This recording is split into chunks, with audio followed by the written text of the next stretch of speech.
السلام علیکم، شہیر سیالوی آپ سے مخاطب ہوں۔ پاکستان میں ٹک ٹاک بین ہو چکی ہے۔ آج سے 2 ہفتے پہلے ایک ویڈیو تھی جس میں اور علی زئی بھائی اکٹھے کھڑے ہوئے تھے اور شیزان کی بوٹل ہم نے توڑی جو کہ قادیانیوں کی پروڈکٹ تھی۔ اس پہ ٹک ٹاک نے ہمارا اکاؤنٹ بین کر دیا تھا، اور ہم تو چلو ہر جگہ پہ حق کی آواز بلند کر رہے ہوتے ہیں، لیکن دوسری طرف یہ دیکھا کہ نیم برہنہ حالت میں جو عورتیں ناشا کرتی تھی کبھی ان کا اکاؤنٹ بلاک نہیں ہوا۔ قوم کی بیٹیوں کو نچوانے والے دلالوں کا اکاؤنٹ کبھی بلاک نہیں ہوا۔ ہر گھر میں تھیٹر کھلا ہوا تھا، لہٰذا وہاں سے ہمیں اندازہ ہوا کہ بھائی یہ ان بائسڈ نہیں ہے یا نیوٹرل پلیٹ فارم نہیں ہے، یا فحاشی کو پھیلانے کے لیے ہی لانچ کیا گیا ہے۔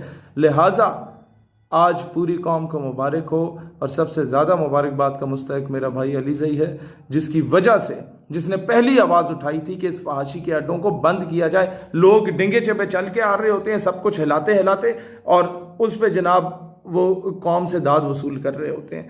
لہٰذا یہ میں ایک اور بات بھی کہہ دوں، جن لوگوں کے والدین کسی دور میں جس کا باپ جو ہے پیسے دے کے عورتوں کو نچوایا کرتا تھا، یہ مکافات عمل ہے، آج میجورٹی انہی کی بیٹیاں یہاں ناچ رہی ہوتی ہیں۔ اور پھر ایک اور چیز میں ان خواتین سے بھی کہتا ہوں کہ مہربانی کرو، یہ جو آپ پہ پیسے لگا کے آپ کو مری میں لے کے جا کے ٹک ٹاک کی ویڈیوز بنا رہے ہوتے ہیں، یا آپ کو اپنی گرل فرینڈ تو ضرور بنا دیں گے، لیکن کبھی آپ کو اپنے گھر کی زینت بنانے کے لیے تیار نہیں ہوں گے۔ گھر کے لیے انہیں باپردہ خاتون ہی چاہیے ہوگی۔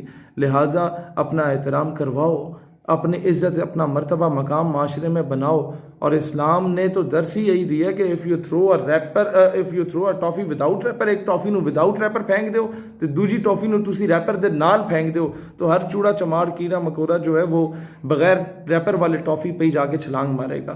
تو یہ تو پردے کا کانسیپٹ ہے جو اسلام نے ہمیں دیا ہے، اتنا بیوٹیفل ریلیجن ہے یہ۔ خیر، میں اور علی زئی بھائی مل کے 22 نومبر کو لیاقت باغ راولپنڈی میں جلسہ کر رہے ہیں، اور 6 دسمبر کو نشتر پارک کراچی میں جلسہ کر رہے ہیں۔ آپ سب سے وہاں ملاقات ہوگی۔ قوم کی بیٹی ڈاکٹر حافظ صدیقی کی فیملی بھی وہاں پہ موجود ہوگی۔ ہمارے بڑے پیارے شخصیت خلیل الرحمان قمر بھی وہاں پہ موجود ہوں گے۔ آپ سب سے ملاقات ہوتی ہے، اور لبرلز کی موت کا دن ہوگا انشاءاللہ۔ پاکستان ہمیشہ زندہ باد۔